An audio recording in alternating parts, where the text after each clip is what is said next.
Welcome to Luto, Inato. We created this channel for a cause to promote Filipino historical food culture and old-fashioned food traditions.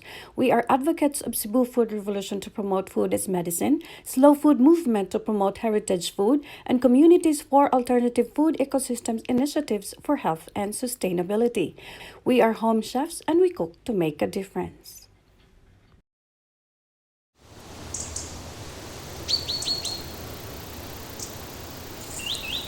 We will be harvesting banana leaves for our dish that we will be cooking. So this is the banana, but it's still very young, so we'll look for mature leaves.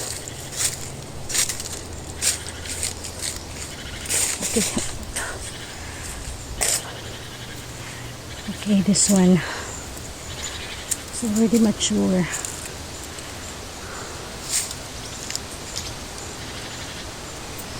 Okay, we will be getting one.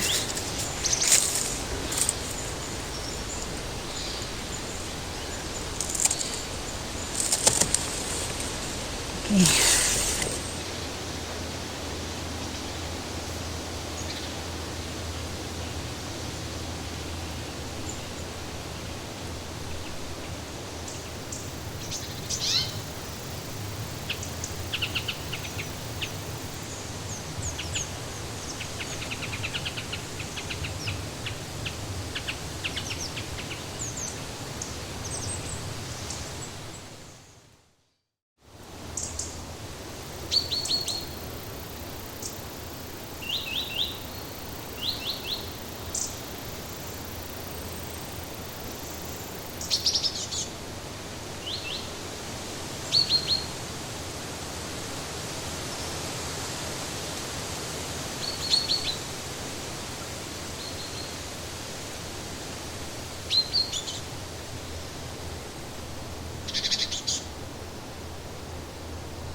Today we will be featuring blue ternate flowers as a natural coloring for the food that we are going to prepare today. Blue ternate flower, or commonly known as blue pea or butterfly pea, is noted for its bright blue edible blossoms. So in Malay, this is called bunga tilang, which is commonly used to color the rice. And in Thailand, they use this to color some of their dishes too. In India, this flower is revered as a very holy flower, which they used for their daily religious rituals. And here in the Philippines, we use this as a tea, or we simply use this as a food coloring for some of our dishes too. Aside from its many culinary uses, the blue butterfly pea has been used in Ayurveda as well as traditional Asian or Middle Eastern medicine for centuries. The benefits are so numerous. It helps enhance memory, it reduces stress and depression, and it's known to have compounds that lowers our blood pressure. It also has anti-cancer potentials because of the peptides it contains. You can make use these flowers into a tea by pouring hot water and mixed with lemon juice or honey or just plain water and flour. And if you happen to have a vine like this one in your backyard, you can store this or you can preserve these flowers by simply sun drying, and then you keep it in a jar. It can be stored for so many months, like this one. The dried flowers, don't throw it away. You can store it. Then the color will just be extracted even if it is dried.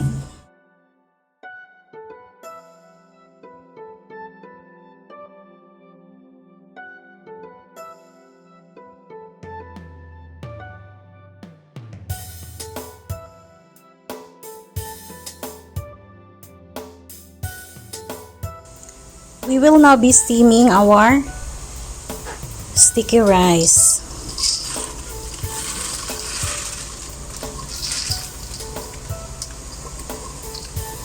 It's just the plain rice that we have soaked for a period of time like 2 hours or more. The purpose is to hasten the cooking process. So we'll be steaming this for around 30 minutes until partially cooked, and then we will mix the coconut milk with sugar and a pinch of salt to neutralize the sweetness, plus the coconut milk with the blue ternate flour as the coloring. So we'll be steaming this. We'll just wait until this is partially cooked. Now, while waiting for our sticky rice to be partially cooked, we will be extracting the blue color of our ternate flour. So the process is just as simple as this. You put this in water, then you just crumple, and you can naturally extract the color like this one. See, it is very pretty. The blue color is so intense that you can't usually find this in some other flowers. It's just from the blue ternate flowers that Mother Nature had freely given. See?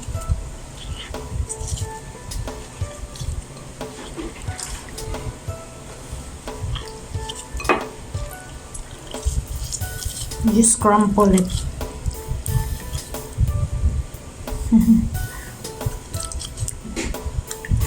So the more flowers that you're gonna be extracting, the intense the color is. So if you really want a dark color, or the hue must be so dark, then you use plenty of blossoms. Look, oh, yan lang siya kasayon, oh. Makuha ra gyud ang iyang color. So nature has been very good to us. Nature is providing us with everything that we need. So we don't need to go using all those synthetic colors that we know it's not good for our health. This one, it's natural and it has plenty of health benefits for us. So why go to synthetic colors? Ari na lang din natural na. You just plant this. Sa yun ra kaayo itanom ang blue ternate. Dali ra kaayo siya moturok. Then it's just mga around 3 to 4 months wa na naghana kay kag buwak. Dali man ka mag-uulan ni kay kung dili season. You can store the flowers in a jar. You just have to sun dry it.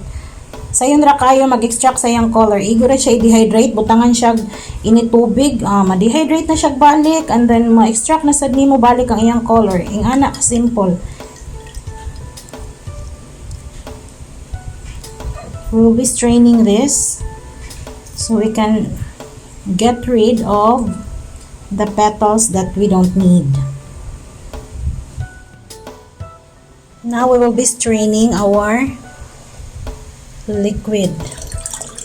Just mix it directly with our coconut milk.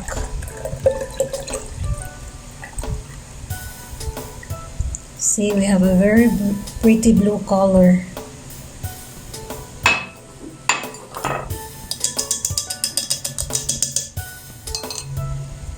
This.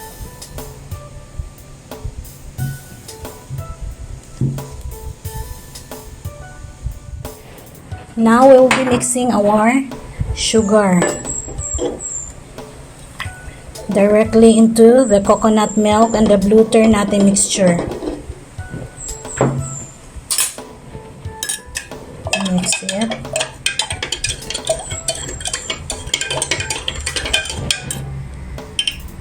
And then we add our crushed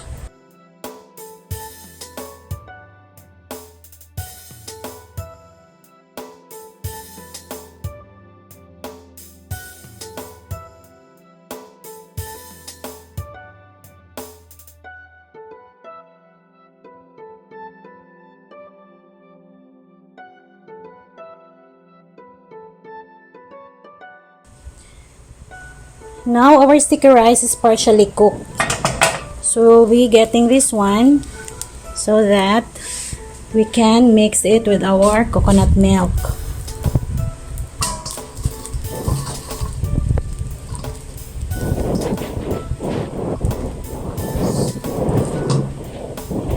Here.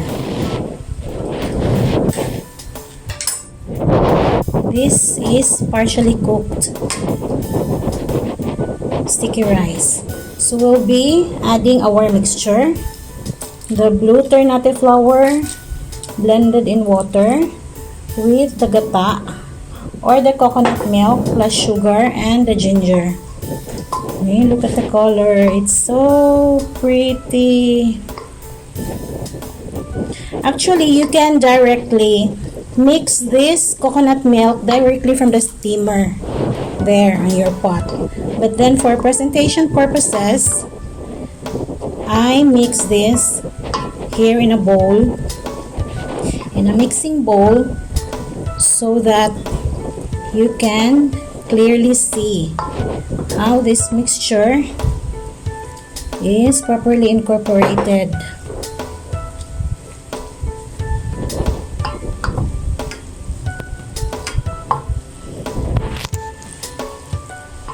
Talagsaon kayo nga puto, no? It's blue. For us, talagsaon gid siya. It's a novelty. But in some other countries like Malaysia or Thailand, and some Asian countries, and I think maybe in Indonesia, they are practicing this one. They are serving blue rice.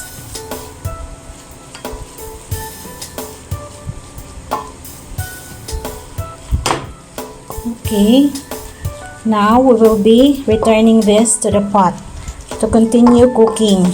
Okay, these are still partially cooked. Okay, so now we have transferred the mixture back into the steamer, and we'll be steaming it for around 5 to 10 minutes more until the sticky rice is fully cooked.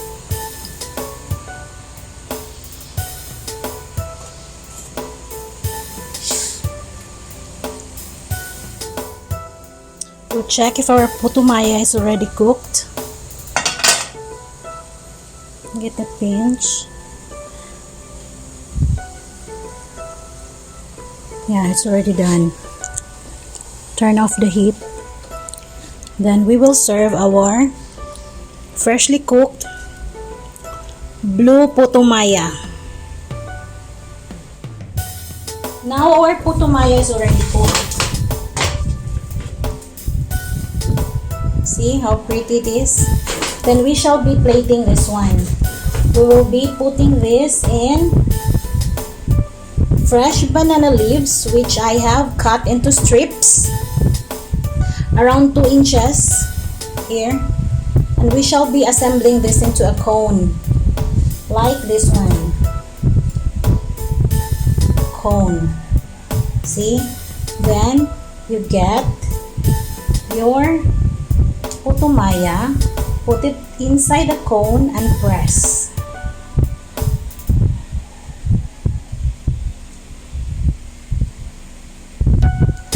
See how pretty our Puto Maya is? Look. This is not the traditional Puto Maya that we have known. because of its blue color. But then, the flavor is still the same.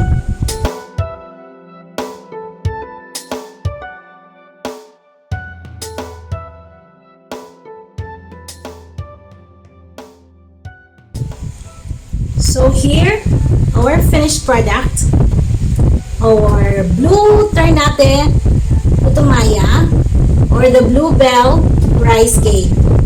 See how pretty? Here our finished product, our blue ternate Puto Maya, or it can also be called as the bluebell rice cake. It's served with fresh ripe mangoes or Cebu mangoes, as it is known internationally. Our mangoes here in Cebu are well known all over the world because of its really sweet taste. Enjoy this with your family. You will never be ashamed of serving this into whatever special occasions that you guys are planning. You wouldn't be ashamed to serve this. This is very pretty. Our blue ternate Puto Maya. So thank you everyone for watching. And if you like our demo, please subscribe to our channel and share it to your friends. We make our videos fun and informative for everyone. Let us hear your feedback. Just comment below. See you next time!